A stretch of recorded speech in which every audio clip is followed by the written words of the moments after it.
Selamat mendengarkan cerita novel fiksi. Jenderal Fate dari Indonesia dan Raja Penjara Darah Mantan Kaisar Kegelapan. Bab 137. Dia adalah Devano Lintang. Pada saat itu, suasana di stadion itu menjadi sangat hening. Di sana adalah lebih dari 10.000 orang yang hadir. Namun tidak ada satupun yang berani bersuara. Semua orang memejamkan mata mereka saking begitu menghayati lagu indah itu. Semua orang bisa merasakan sel-sel tubuh mereka sedang bergembira dan menari mengikuti alunan nada itu. Lagu itu memang sangat indah. Permulaan konser itu saja sudah memabukkan seluruh penonton. Mereka begitu menghayati alunan musik itu, sampai ke segi spiritual dan fisik. Suara piano itu kemudian mulai menghilang secara perlahan-lahan. Tetapi, semua orang di sana sepertinya masih tenggelam di dalamnya. Para penonton perlahan membuka mata mereka dalam keheningan. Terlihat lupa dengan diri mereka sendiri. Mereka seolah terkena amnesia. Siapa aku? Di mana aku? Saat itu, semua orang seolah merasa baru saja kembali ke kehidupan nyata setelah sebelumnya tenggelam dalam lautan musik yang sangat menakjubkan. Saat mereka tersadar, stadion itu kembali riuh. Suara tepuk tangan dan jeritan terdengar dari segala penjuru. Ya Tuhan! Apa tadi itu memang hanya dentingan piano? Kenapa aku merasa merinding di mana-mana? Tubuhku seolah dipijat. Iya, aku tidak pernah mendengar musik seperti ini seumur hidupku.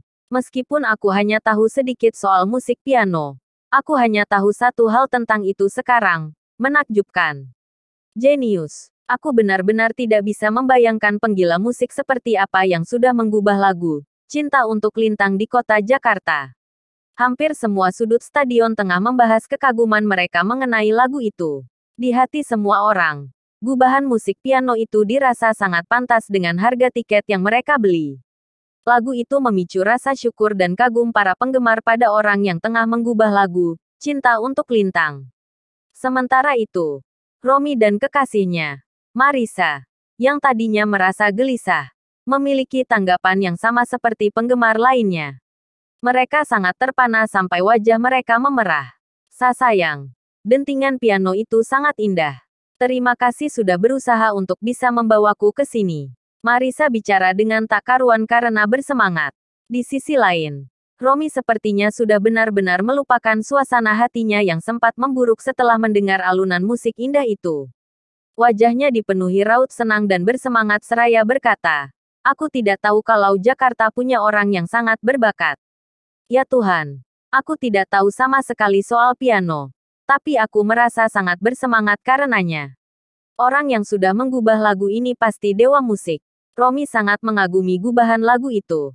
Tapi jika tahu kalau Lintang, orang yang sangat dibencinya, adalah orang yang sudah menggubah lagu itu, dia pasti akan langsung mengubah pendapatnya. Saat ini, meskipun Liana, Andre, dan Rati sebelumnya sudah mendengar versi berbeda dari lagu Cinta untuk Lintang di sebuah restoran barat, ketiganya masih saja terpana, apalagi mereka duduk di deretan bangku super VIP. Semua orang mengira kalau Lintang hanyalah menantu biasa yang hanya bisa bergantung pada istrinya. Siapa sangka, lagu yang digubah olehnya ternyata bisa menjadi lagu yang sangat menakjubkan. Ujar Andre sambil menatap lurus ke arah Rati. Saat itu, selain tersenyum pahit, dua bersaudara itu hanya bisa menyembunyikan rasa getir di hati mereka. Saat penonton masih sibuk membahas soal lagu pembuka, stadion itu kembali terang benderang karena lampu sorot yang ada di atas panggung. Setelah itu, kelopak-kelopak mawar mulai jatuh mengikuti arah sorot lampu.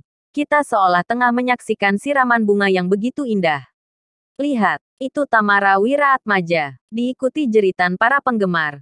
Orang-orang kemudian menyadari kehadiran seorang gadis yang mengenakan gaun khas putri salju di bawah guyuran kelopak mawar itu. Dia berayun di atas sebuah ayunan yang diikat dari atas panggung. Bak seorang peri yang baru turun dari bumi. Dia adalah sang diva Asia, Dewi di Indonesia, Tamara Wiraatmaja. Saat Tamara menginjakkan kaki di lantai panggung disertai latar belakang yang dipenuhi hujan bunga, dia membungkuk ke arah penonton.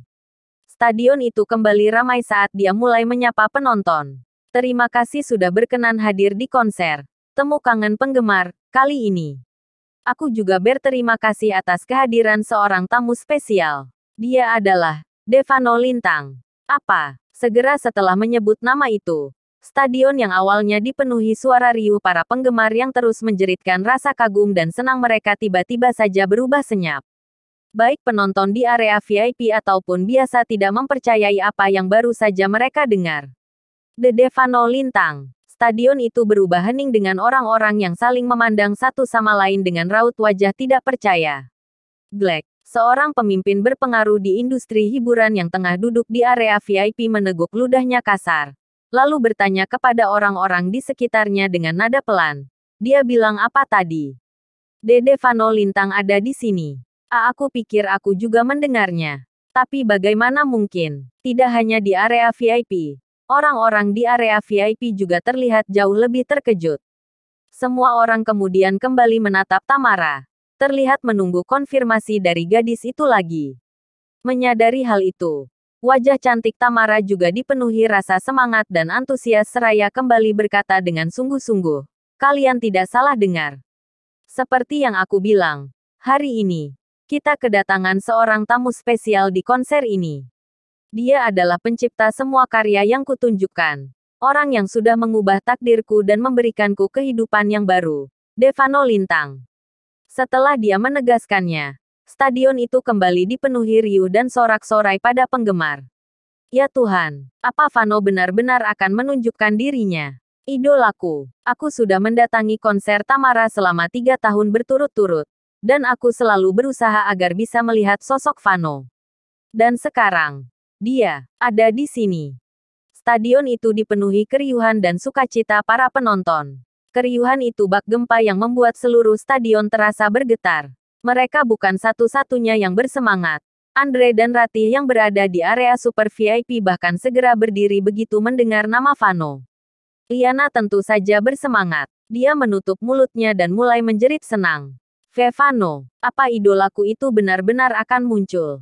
Tubuh mungil Liana menjadi agak gemetar. Melihat hal itu, Lintang tidak bisa menahan seringainya dengan posisi masih duduk di sebelah wanita itu. Demi apa? Aku selalu tidur di kamar yang sama denganmu setiap hari. Dan aku tidak pernah meninggalkanmu. Dasar istri bodoh. Apa kamu memang harus seantusias itu? Meskipun hati kecil Lintang merasa kesal. Saat dia melihat antusiasme Liana, dia mulai memikirkan sesuatu. Mungkin aku harus mengabulkan permintaan istriku. Setelah menyelesaikan perkataannya, dia terus menatap ke arah panggung sambil terus memikirkan sesuatu dengan sungguh-sungguh.